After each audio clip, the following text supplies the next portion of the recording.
Hello, today we will be learning about North America, factors affecting the climate of North America.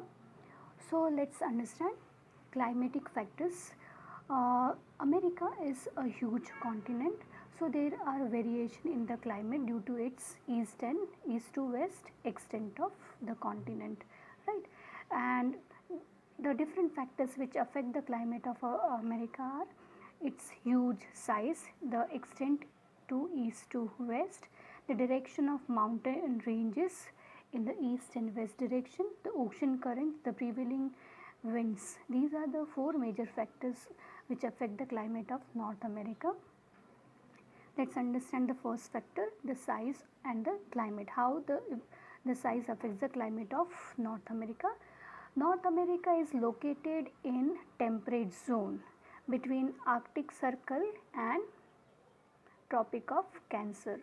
So it is experiencing moderate climate. Moderate means neither too hot nor too cold. Most part of the North America has moderate temperatures, temperate climate. Central American part including West Indies has tropical climate. Why? Because it is located below the equator. They are influenced by the tropical climatic condition. Now beyond the Arctic Circle, over here the island groups, the northern part of Alaska, they experience extremely cold climate, and central part of the North America has extreme climate because neither they have any mountain ranges which blocks hot or cold wind, nor they have any coastal or coastal region or the water body which affects the climate. So the central part of North America experiences the extreme climate. The coastal regions of North America are always having moderate climate, right? We move to the next factor now, that is direction of mountain ranges. Look into the map given over here. Western Cordilleras to the western part and eastern Cordilleras, that means Appalachian mountain ranges. The western Cordilleras run north to south of North American continent, and some part of the continent where the winds are not reaching to the interior part of North America. So western Cordilleras and Appalachian mountains, they prevent the winds from Atlantic Ocean. From Atlantic Ocean we have Appalachian mountain range which blocks the wind, and from Pacific Ocean we have western Cordilleras which blocks the wind. So they are prevented by the winds coming from Atlantic Ocean and Pacific Ocean. But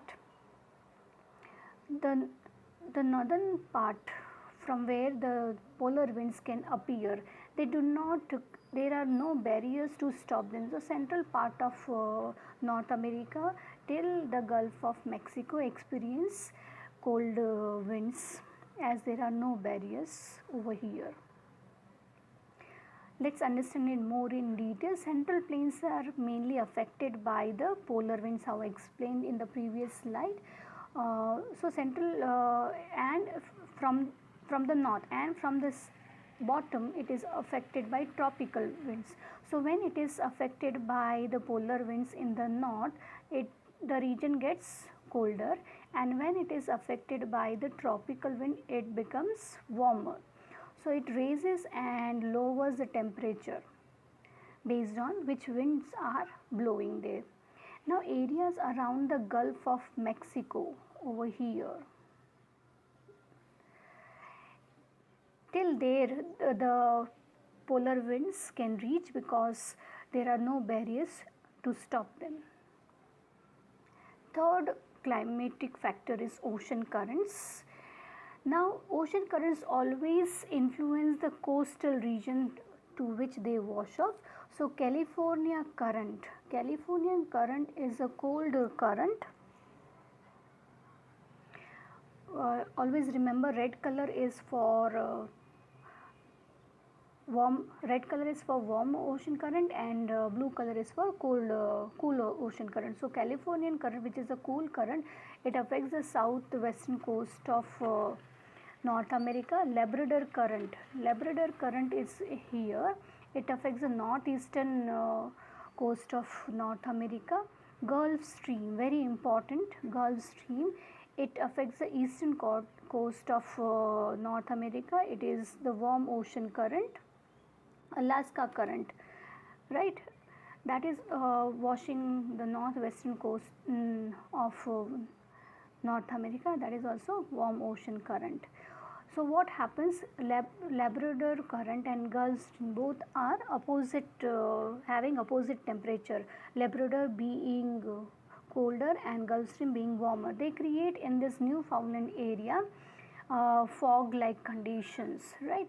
So the environment becomes very risky for the transport as well as very important for fishing bank grounds. Fourth is prevailing winds. Now prevailing winds are the main reason for the type of precipitation North America receives.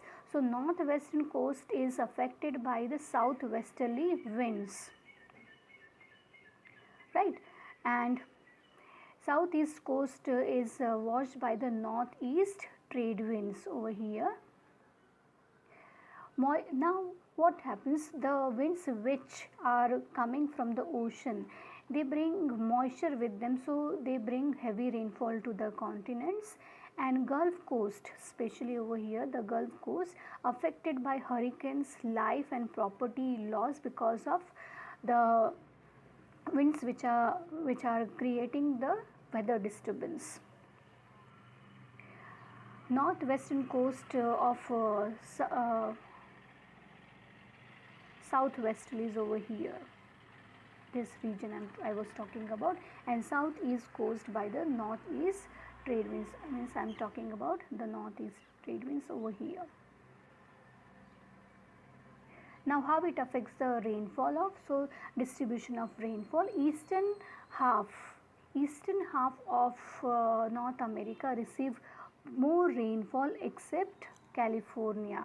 California is the region which receives winter rainfall due to westerlies.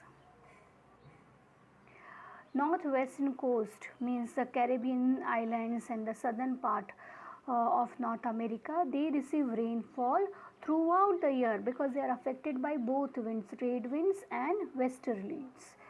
Now as we move to the interior part of the continent, the rainfall decreases, right? Because by the time the winds reaches from west to east and east to west, the moisture is over, so the rainfall is decreasing. Eastern half of North America receive more and more rainfall.